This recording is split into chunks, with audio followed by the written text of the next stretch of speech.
Ritik and Andrei, great to see you. Likewise, great to see you, Mark. Here. Thanks for doing this. Appreciate it. Of course, excited to be here. Likewise.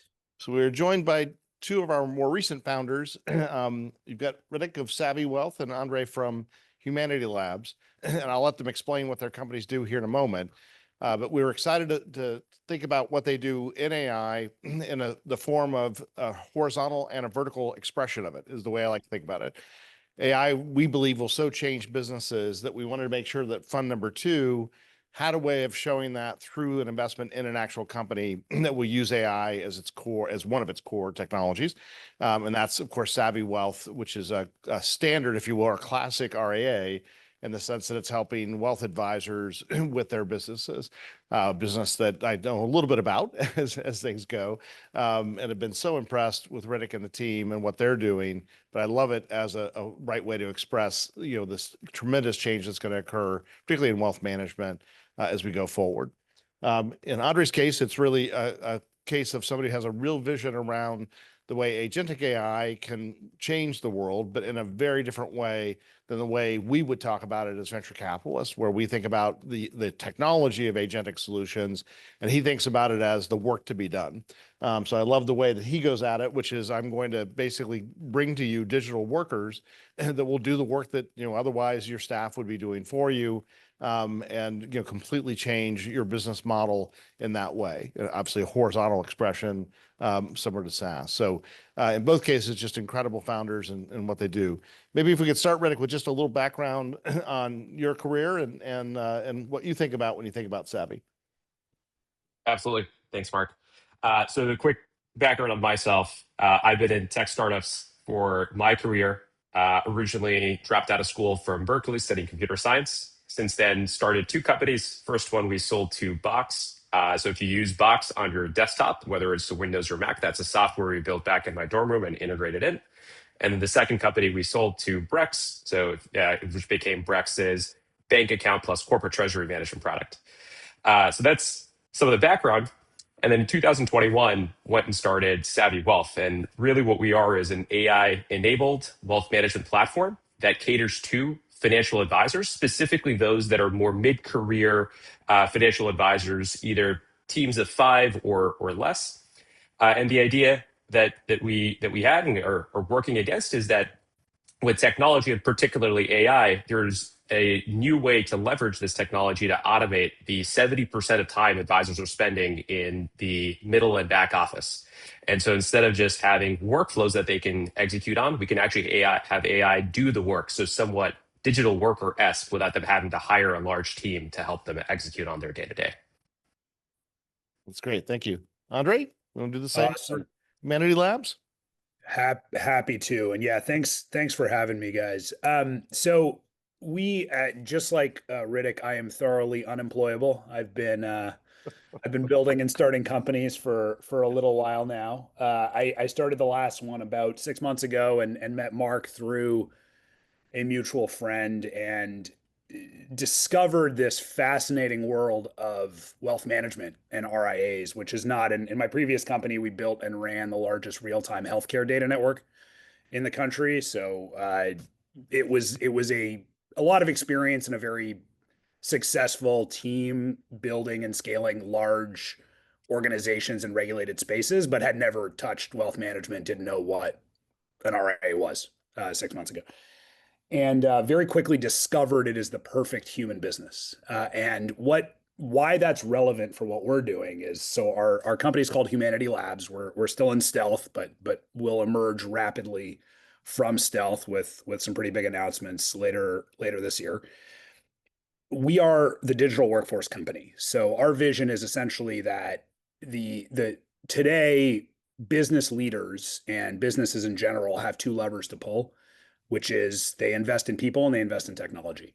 And they use those two levers in order to operate and scale their businesses. And in our view, there is actually a third category, which has emerged and is emerging. And it looks and feels a lot more like a remote workforce, but completely powered by AI and agentic AI. And so what we're doing is we're creating this digital workforce, and we've created a managed service to help organizations change and change manage really how they scale and operate their businesses. And we are hyper focused on fast growing RIAs because we see them as the perfect human business that just focuses on, you know, the the humans essentially, right? Their advisors, and lets the digital workforce do everything else. That's great. Thanks. So you both are steeped in technology from your backgrounds and from what you do today.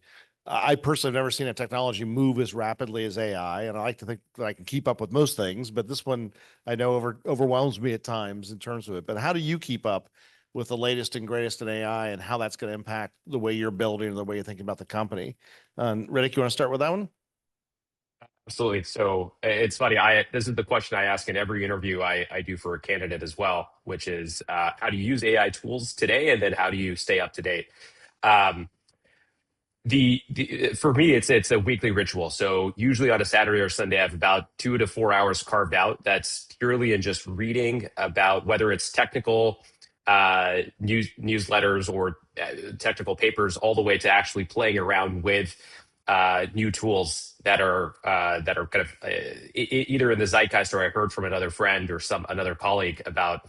And so that's the only way that I'm able to stay up to date. And when I say that, it's not just, hey, you get the headline news of, hey, this is a new tool that you could potentially use, or GPT has a new model that's out. It's actually going deep and playing around and actually coming up with a view on, well, what is different about this one than the other five?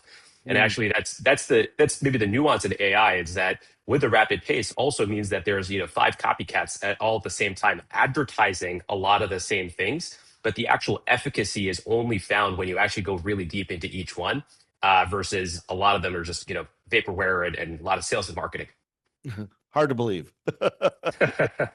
That makes for a fun Sunday. It really is. I mean, I love tinkering, and that's what I used to do as a kid. So I find it enjoyable. It's kind of like playing a new video game every week. That's cool. That's a great way to think about it. Andrei, what about you? Yeah, I think, and this cuts a little bit into the philosophy of how we see the world. I think a lot of people are kind of getting AI wrong, and even the way that you asked that question, Mark, I think is so clarifying, right? It's like, how do you keep up with AI? To me, that's like asking, like, how do you keep up with the internet? Like, I think people have very fundamentally misunderstood that AI is a paradigm shift. What we've basically been able to do is we used to have this world where it took very, very hardcore technologists to tell computers what to do. And what AI has allowed us to do is kind of move up the stack, if you will, at like the most fundamental level. You can now talk to a computer in English and get it to do stuff for you. Yeah. And we've had this innovation in this curve for a long time. Is like we went from programming and assembly to writing much more interpreted languages that are much simpler to for millions of people to write. But now the evolution has been, we've moved it to just write English, talk to it in English, and it'll do stuff for you. And I think what that begs the question for is not, hey, what's the latest and greatest tool? Because the underlying, I mean, there are a million things you can consume, and I've got a long laundry list on my RSS feed that I look at constantly, and my X account and Reddit and everything else. But I think the more important thing is, what am I trying to get done with these tools? And I still think a lot of organizations and businesses, and just where we are in the curve of this, is they're in that exact mindset. How do I keep up with AI? Instead of saying, what am I trying to get done? And are there new tools and capabilities available to me now that weren't available a year ago? And so it almost inverts the question. And then you can go looking in a way that is much more targeted and much more clear. You're not just trying to, drink the whole ocean, which is. But it's not a tool for a tool's sake. It's a tool for a purpose. And that's both of you have given one of our other companies that advice, which is that you can use the word AI all you want, but until it's clear that there's a problem set against it, it doesn't really matter. And that's wise advice. So the tools are changing. I know that I personally look forward to the day that I can talk to the computer and tell it what I want, and it will go and program for me. So that I've been on a personal exercise of doing a little programming to get ready for that moment. So we'll see what happens. I will not be launching a company, but I certainly am trying to create some bots to help me be more efficient, which is fun.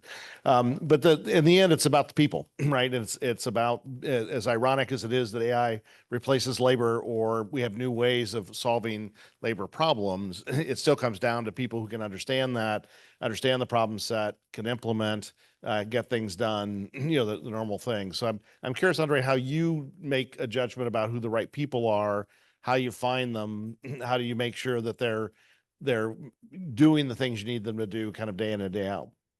Yeah, and as it relates to the organization that we're building, we have to, and we are eating our own dog food, so to speak. So our view is we envision a future where all work is and feels kind of profoundly human. And then we want people to do the work that only humans can do. I think what we've seen is a shift in the types of skill sets and the types of things that I select for, I mean, it relates to our core values: urgency, agency, a bias towards action, simplicity, and customer focus. Those are our 5 core values. We live and die by them every day. But in terms of the talent that we look to bring into our organization, I'm looking for those things, and I'm looking for clarity of thought. I'm looking for curiosity. I think the marginal value of copying data between systems or writing a line of code is quickly getting competed down to zero. Right. And what that's going to create, I think, is a world where the people that have clarity of vision and communication and curiosity and a desire to understand will be able to move at a breakneck pace. And so we look at that a lot. We have a very small team, 14 people today, and a lot of digital workers. And do you find that filter that you're using is different than from your last company, or is it the same filter? Oh yeah, no question. No, it's been a massive evolution, Mark. So our last company, just by way of background, so 38,000 integrations we built over 10 years, and we worked with 8 of the 10 biggest insurance companies in the country, which I've got plenty of scars from those experiences. But I will That's say, what like, they are. yeah, they're interesting. They move a lot of data. I will say that, right? But I think we're moving into a world where once and we can look at something as maybe seemingly innocuous as the first market that I think has been massively disrupted by this, which is code generation and just code writing in general. What a senior engineer can get done right now with Claude Code and some of these tools, if they know what good looks like and they know how to ask the right questions and they know how to iterate. And it is a skill. It is a skill knowing how to work with these things. But we are talking, 5, 10, 15x improvement Amazing. in terms of capabilities. And I don't know, Ritik, if you're seeing the same thing with your guys, but it's like it's wild. And so it definitely, like, we've dramatically changed how we filter out talent as a result of that. That's great. And Rick, I've been around your team quite a bit and really have enjoyed time with them. And you've got multiple lanes of work that they're doing, which is fun to watch, that work. But how do you think about talent? How do you think about making sure the talent is performing what you need it to? And again, how do you attract it? Yeah, I think even taking a step back before we even talk about hiring some more talent, one of the things that I personally require, I'm sure to many of the team members' frustration, is in the proposals on why you want to add any headcount, explain how you have tried to use any tools or AI to actually solve the problem you're looking to solve. Because a job description is simply just a statement of problems that we no longer have the capacity to solve or the skill set to solve, and we absolutely need to do it. That's So great. That's a great discipline. yeah, it's a great kind of forcing function. And look, the reality actually is as Andre was saying, is that there are certain classes of problems where that question actually will produce pretty good answers of, hey, these are the ways we've used AI. And generally, I categorize them in any job that used to have a very deterministic output to what you're asking it for. Generally, AI has advanced further in that. So if you think about it, especially in anything text related, so coding is deterministic, or you would hope it is. Otherwise, there's something wrong. And so that is a good use case for AI, where we can actually ask that question and get good answers on, hey, what are the tools you're already implementing? In other cases, if it's we have a sales led motion and we're not automating the interaction with sales prospects using AI, and so that one we stay away from, the face to face. The reason I mention that is actually it determines their talent strategy. So in each of these areas, wherever we think there's a lot of AI leverage, the bar for talent is still the same. You're looking for all the, we value the same kind of values that Andrew was talking about as well. You want someone that's curious, growth potential's there, they have, a lot of grit and so on and so forth. But the way that you're assessing those things is no longer, are you capable of, if you're hiring a leader, like, are you capable of hiring a really, really big team? If you're going to be like a marketing leader, for example, or someone in engineering, in those cases, we're now evaluating how resourceful are you using the latest and greatest AI to actually get the work done in lieu of having a very, very large team. So Right. that's the way we've approached the talent problem. I think I deviated a little bit from the original question, but No, hopefully that's that gives you a okay. sense. This is all insightful on how you think about it. Certainly in my career, if we go back a few years, is that part of the fun of being a manager was I have this many people reporting to me, and there was a bit of a show of, I had 100, I have 1,000, I have whatever I have, and that was sort of the way you measured it. And in this new world, it must all be about the impact. Do you see that as the automatic place that your team goes to, is the impact they're having, as opposed to I have this large a team? It does take a little bit of reinforcing, but I call it the numerator and denominators, where, look, you want the largest numerator and obviously the smallest denominator in any equation to maximize it. So the number of people you have is actually a denominator. And Yeah. so just kind of putting it from an equation perspective, I think, whenever we find someone, a leader who's going to be managing people that agrees with that philosophy proactively in the interview process, I want to run towards them. Mhm. But there are, it is a little bit of change management for folks that aren't used to that, which is fine. They're generally very malleable and understand that times changed. Yeah, and I would just add to that. I think it forces us, and I really like the way Ritik said that, like understanding what AI is good at, but it forces a reimagination of, because that what you just described, Mark, like, hey, it used to be cool to have like 1,000 people reporting to you. Kind of And then was. you have like, you look at whether it's the WhatsApp acquisition, Telegram, whatever, these like the Right. ratio of value created to employee headcount. Uh, we're seeing the best performing AI companies, and we measure this, like what is our revenue or our usage per FTE. That's a very important metric that helps us understand how we're scaling, but then we have to look at very carefully which functions can only humans do and where are we doubling down. So I don't think it's oh, we're just hiring fewer people. I think that's a very hand Right. wavy thing. I think it's how do you reimagine your talent strategy to focus your humans on the stuff that humans can do better than AI, and then give the work to AI that AI can do. And that changes, I think, the way you think about talent and org structure. So it's numbers, yes, but it's really a reallocation of functions Yeah. across the organization. Yeah. So maybe the measure is how many functions can I control with my digital workers, and do I get to have a bigger impact on the numerator? Is an interesting context for that. That's good. Thank you both. That's wonderful. I do find myself, having had a 40+ year career of managing things, that I love the mind shift change that I see in founders, and I see just in general and even more established companies. It's very refreshing, because I think people get the idea of adding value in a way that they just didn't, even a decade ago. So it's a nice change from that standpoint. So let's talk about go to market. I've watched you both work incredibly hard to get the market to understand what you're doing, to, get them to adopt it, do those things.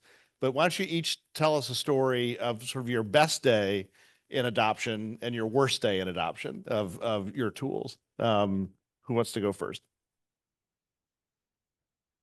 Sure, I can take a step.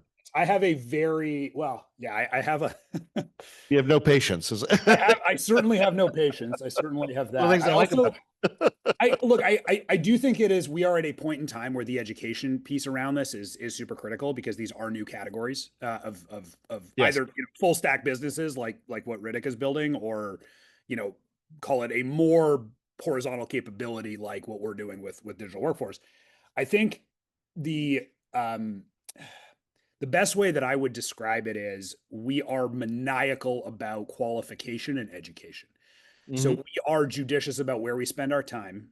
We've had 107, thank you to Mark for many of those introductions, 107 uh, conversations with executive teams over the last 6 months. And we have mutually selected to date only 4 partners. I can tell you the other 103 firms all have the exact same pain points. The difference is there is not an appreciation and understanding for what good looks like. And this is, I think, maybe a lesson that I took from my last go around working with large insurance companies. We have to appreciate how much the people will always lag behind the technology, and we have to Yes. appreciate where that team is in their cycle, where Hmm. the leaders are in their cycle, how they're thinking about the world. And then it's not, hey, we'll see you later, but it's a very different conversation around education and helping them get up the curve versus trying to, hey, push product, right? We want to Right. make sure that you can absorb and you know what good looks like. And so for us, the good day, to long answer to your original question, Mark, a good Sure. day is we've met a team, CEO, COO, board of a wealth management firm that gets it and understands what good looks like and knows what they're trying to accomplish. And in that moment, we can talk about, okay, how do we partner? What needs to happen next? And a bad day, and I always ask this qualifying question. I think it's very informative. What would you do with 100 people? Hmm. And you can change the number depending on the size of the organization. 1,000 people, 10 people, doesn't matter. It is a very elucidating question to see how a leader answers that question. Because it doesn't Mm. matter if those are, it's do you know what to do with operational leverage in Interesting. order to change and drive your business? So And it's much more fundamental about the business model in essence with that yes, question. yes, that's right. And if you don't know how to answer that question, we have a lot of work to do Yep. and not just our team, but the industry in general to kind of get you up that curve, which is, just shifts where our focus is going to be. Got it. And so what I've watched you do is, as you described, is really qualify whether somebody gets into the club or not, and have made it, created scarcity value in that way. And I think created, the hotbed for success as you go to implement, right? Those 4 partners are going to be incredible partners because they're on the journey with you, having not been sold, but have been, have a aligned belief system. Is that a fair way to describe I how you think about it? Yes, absolutely. And I would say that you can't where we are, I believe where we are in the curve of these broad capabilities, we're not talking about a commodity. Right. Like we're talking about learning how a new thing works. And so anytime you have a market that's at that stage, if you're very much in the like, sure, yes, we see companies that are scaling very, very quickly by pushing tools. And I think the stickiness of some of those things can be, or, risks, and time will tell, but risks being very brittle. Yep. And I think that, again, the long pole in the tent here is always the humans. And that's the level that I think you need to partner at to help these organizations get up the curve. And so we're just, we have the benefit of phenomenal investors, a good balance sheet, a mature team. And so it's like, if you're not ready, then we'll keep talking to you. But we're gonna spend our time somewhere else with folks that get it. It's genuine, right? It's not No, it's real. I've seen it. yeah. The salesperson in me sometimes cringes a little bit, you know that. But it clearly has worked well, and again, it will make success much more likely, and will make the clarity of that success as you come out of stealth, be great for the industry to see. But I think of your problem is a little bit different. You're trying to go to a relatively conventional market. An advisor has a practice. They move from one firm to another. This is a time-worn path, that people are used to. So you're going into a very established process and industry, and then trying to show them that you're different, and that you're offering something that's quite different than what the others are offering. So how do you think about that same customer, sales motion, the customer engagement, as you think about talking to them about Savvy Wealth? You're right. I mean, I think there was a ton of learning in terms of how the process was Hmm. has been conducted, and and obviously tons of credit to what we've learned from you, Mark. I mean, I've been done it for multiple decades as well, and kind of shaped up the industry there. So the way that we've approached it is actually, I think we took a lot of the best in class principles from SaaS sales in terms of really qualify the buyer, or in this case, someone who's moving their business over to Savvy, Right. and be relentless about that. And the reason that I think starts at that point is, you look at our sales cycles, roughly, about, I would say, less than half of what the average is, I think, in the industry, because of that qualification. In the sales motion itself, it's the same kind of sales led hand to hand combat type of stuff.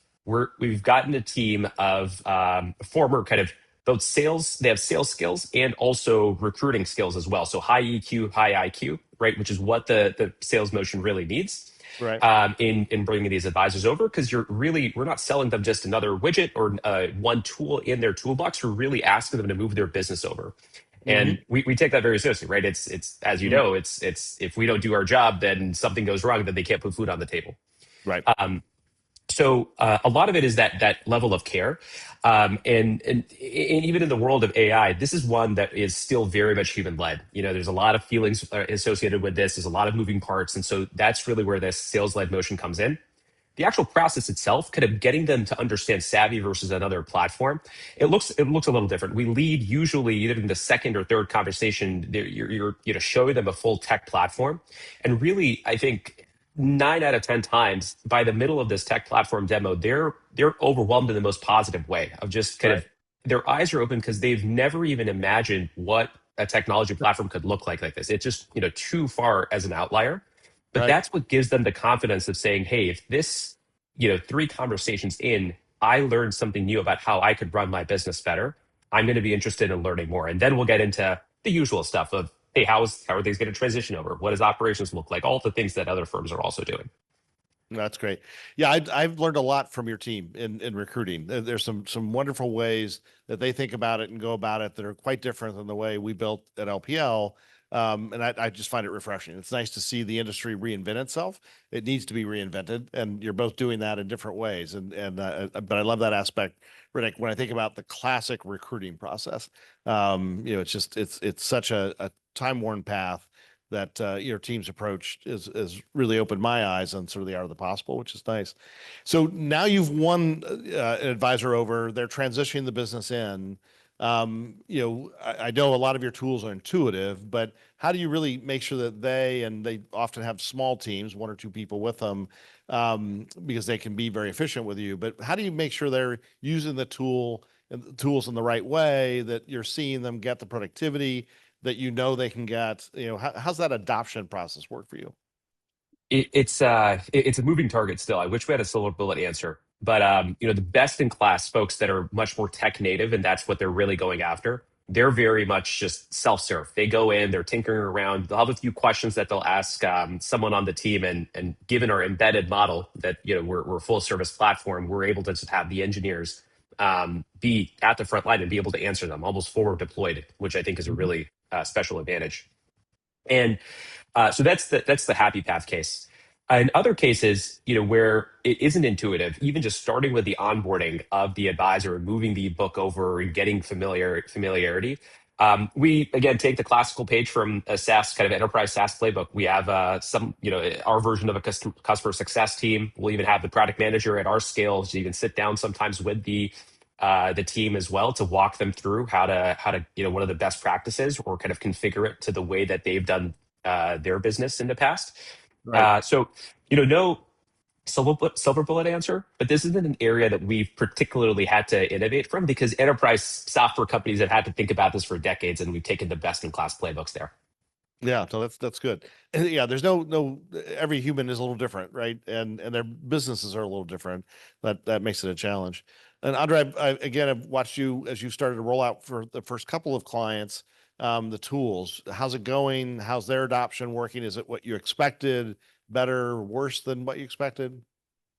Yeah, I think for us, Mark, it's been again, we thought this was going to take, like, the initial cohort of folks that we started working with. Our original plan had it at 9 months, 9 months. and it took 45 days. That's a change. Yeah.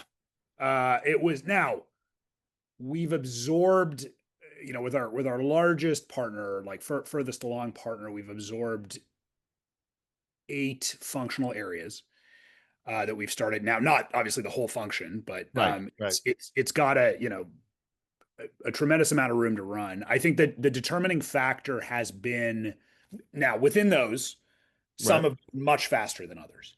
And I come back to what do you have a subject matter expert in the seat that understands what they're trying to accomplish is maybe the biggest determining factor for the success of the adoption of these capabilities. Because, and it's no different than, like, again, think about back to your point about, hey, if I had 100 people or 1,000 people reporting to me, Right. do you know how to do that? Now, okay, pretend all the human stuff goes out the window. You don't need to know how to do the management layers and the performance reviews and all that. I don't It's a have to approve slightly vacations for a digital worker. definitely don't. They don't go on vacation. You don't buy them birthday cakes. It's Well, that part I missed. yeah, I mean, you can if you want to. Maybe that is in our future. But I will say, you have to know what you're trying to get those people to do. And Right. the biggest thing in terms of speed for us with the different functions that we've seen in some areas, it's moved incredibly quickly, and that's because you have someone in that seat with a lot of clarity of thought and a systems view, I would say, of their business, where they Hmm. can say, okay, I know that client onboarding, M&A integration, billing, compliance reviews, what have you, right? All the functions that Right. the digital workforce works in today. I know what I'm trying to get done, and I can discreetly break it down to outcomes, not process steps, but outcomes of what I'm trying to accomplish. And it's these 3 or 4 things. And that is catnip for a digital workforce that's like, I understand how to get work done. Yeah. It's the best thing that we've ever created as humanity at getting work done, but you have to know what you're trying to get it to do. That's great. And do you imagine a day where part of your customer success process is educating those who don't quite get that, that they would go 100%. to an orientation program of, an hour or 20 minutes or whatever it is that reinforces that approach? Yeah, I would say we're thinking pretty deeply about how to build the consultative approach into a repeatable engine, because Mm-hmm. that is very much part of, so the way we organize ourselves is we have our engineering organization that deliver, and we can talk a lot about Right. how that functions, but that's all the IP data agentic stuff.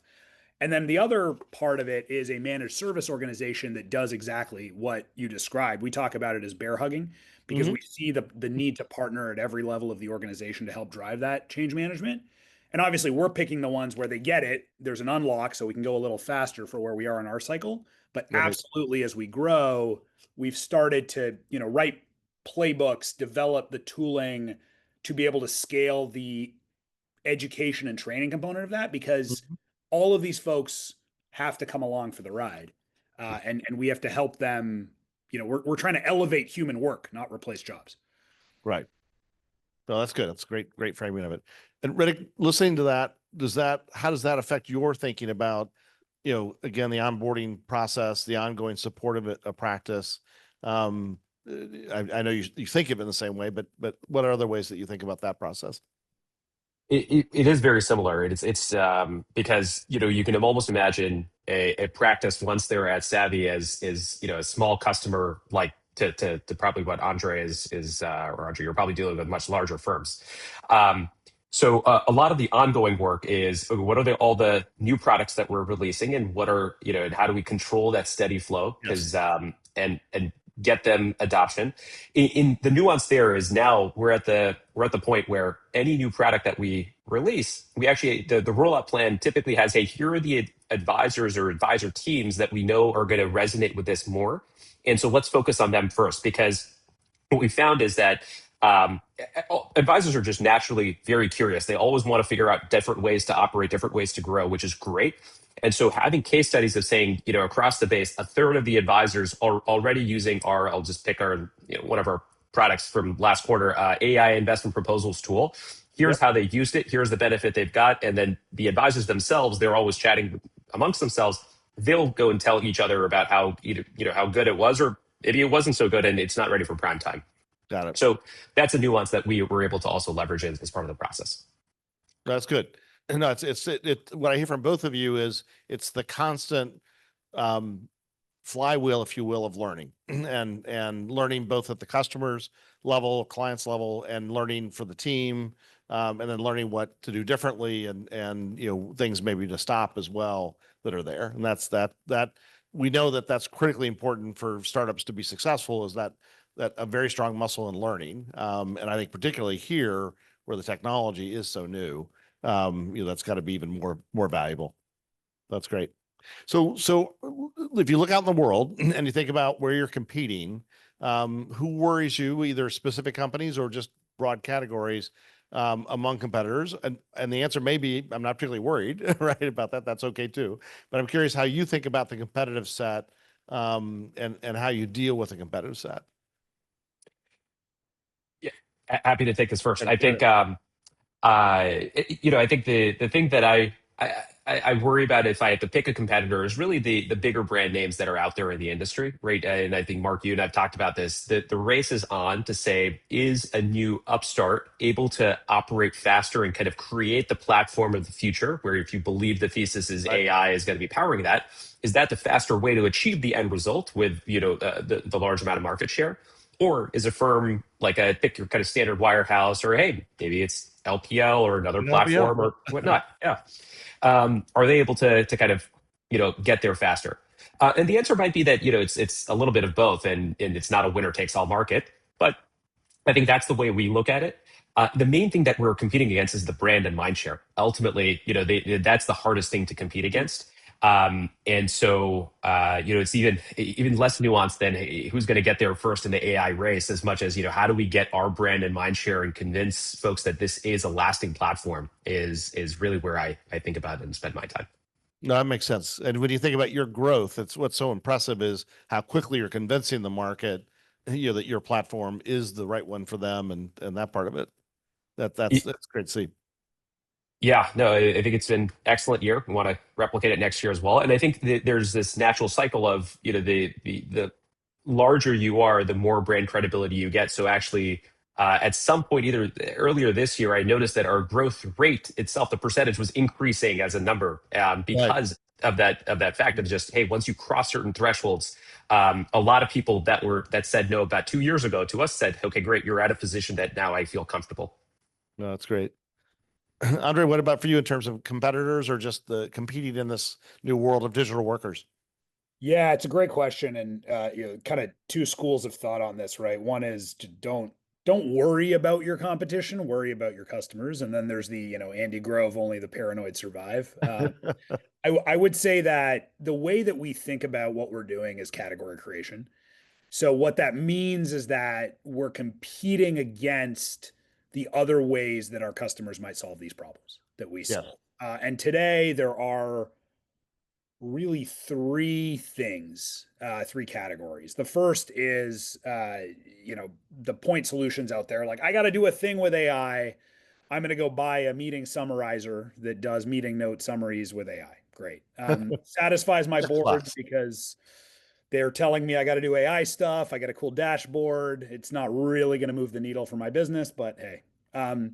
Then you've got legacy platforms, the Salesforces of the world that are seeing their market caps take a hit because dollars are moving out of license and seat-based models into either more dynamic models like ours or large kind of capacity models, right? The big hyperscaler cloud providers downstream to NVIDIA. And then the third and probably biggest category is human workforce, right? Right. But the way that we see it is you you have to have a compelling